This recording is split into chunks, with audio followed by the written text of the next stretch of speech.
back to the Amazing Survivors podcast. I'm here, Tremaine, solo. Tron is halfway around the world in New Zealand, having a great time. He just hiked Mount Doom, having a good time. Anyway, Survivor 47, we're recapping episode 8, and the Survivor auction is back. Always a fun time.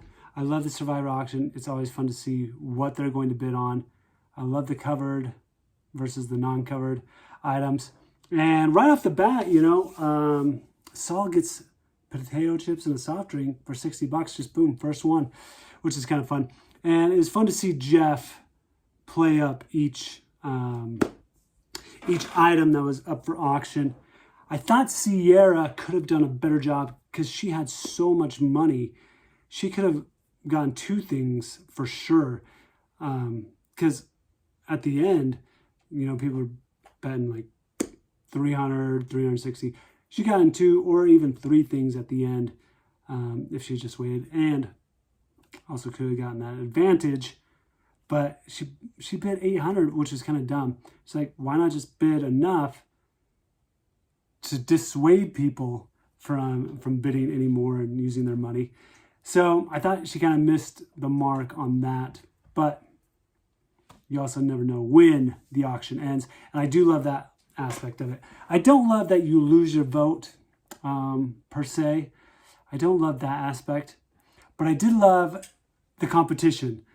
Sue, Carolyn, and Sam eating grubs to get breakfast, a Survivor breakfast, which was awesome. So I did love that aspect.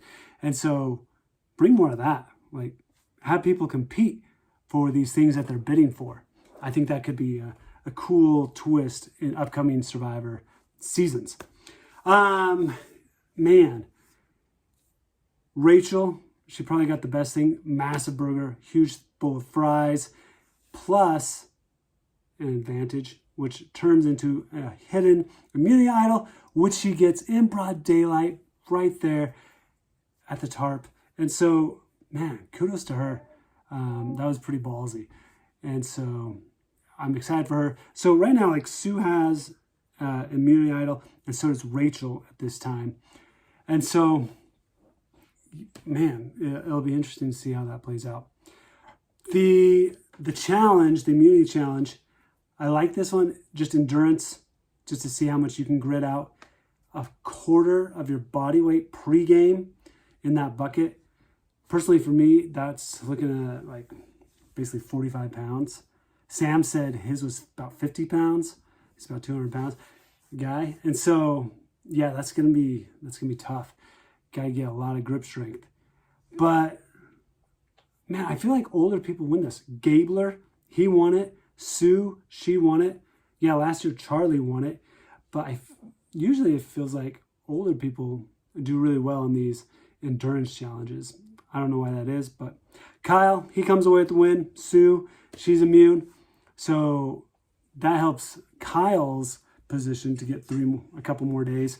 But he does put that threat level up, winning 3 in a row.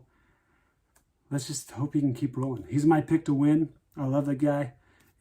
He ditched being vegan and vegetarian for some chicken wings. Give him props to that. And then it looks like Lavo and Gada had a mutual understanding that they're going to take Tuku out, but now Lavo is pivoting to work with Tuku, and I just wonder if that's because they think Sam, Sierra, and Rachel are so well-spoken, charismatic, and very likable. Of course, Andy, Mr. George Costanza himself, he is probably somebody everybody wants to take to the end because he's kind of tripping over his own feet. And I just don't feel like he is really the catalyst or the mastermind of putting things together. But I guess time will tell. But from what I see, the edit, I would take him to the end right now, if I was anybody. Genevieve wants to take Rachel out. Carolyn, as she's talking to her, in her confessionals, she's like a cheerleader for Genevieve. Like, that's what I wanted to do. I just don't feel like Carolyn's pushing her agenda. She's always riding the coattails of someone else, throwing a name out and moving that direction. And it just happens to be the same direction she wants to go. And so I don't think people are going to look at her game, if she makes it to the end, as being that strong, because she's always a step behind what other people are already doing and putting into motion. So yeah, it's interesting. At the actual challenge, Sam goes out, Jean or Genevieve and Teeny. They don't even last a minute, which is interesting. I guess they haven't been doing much forearm workout. Sierra, Gabe, Carolyn, Sol, Rachel, and Andy go next. And so that's kind of interesting. But coming back from the challenge and before going to tribal, people are throwing different names out, like Rachel, Sam, Sierra being a strong duo. They want to cut the head off the snake, and they think Sierra is the stronger social player for that. And so it's interesting that they could actually get the split vote, 4 for Sierra and 4 for Sam. That's kind of surprising that they were able to come to that consensus.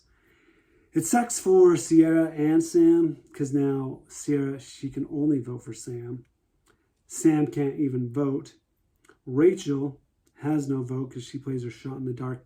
But Rachel is smart because she's really in tune in reading people as she's playing that and watching people's facial expressions, and really gets the vibe that, oh, nobody's reacting that big, so I'm safe. Somebody else is on the chopping block. Andy's saying he hates to do Sierra dirty, but he's a dirty player. Seems forced, but that's me. So yeah, Sierra goes home. Kind of a normal parting, if you will. She thanks everyone that she's such a big threat, and they recognize that. But did they take out the right person? Yeah, probably. But would I have taken her out? That's hard to say. I think I probably would have still worked trying to get Gabe out. But I don't know. The social dynamics are the hard thing. And it's going to be interesting to see in the next episode, because Sam says he's coming back with a vendetta to cause some chaos. And it looks like he's trying to blow up Andy's game. But Sam says at the end there, like, hey, thanks for keeping me.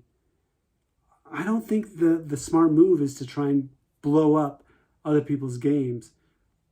He should probably take a page out of Gabler's book and go undercover, do the Gabler, and just sit back and just try and work with who you can for the next vote. And like, hey, let's see if we can't work together for the future and move forward.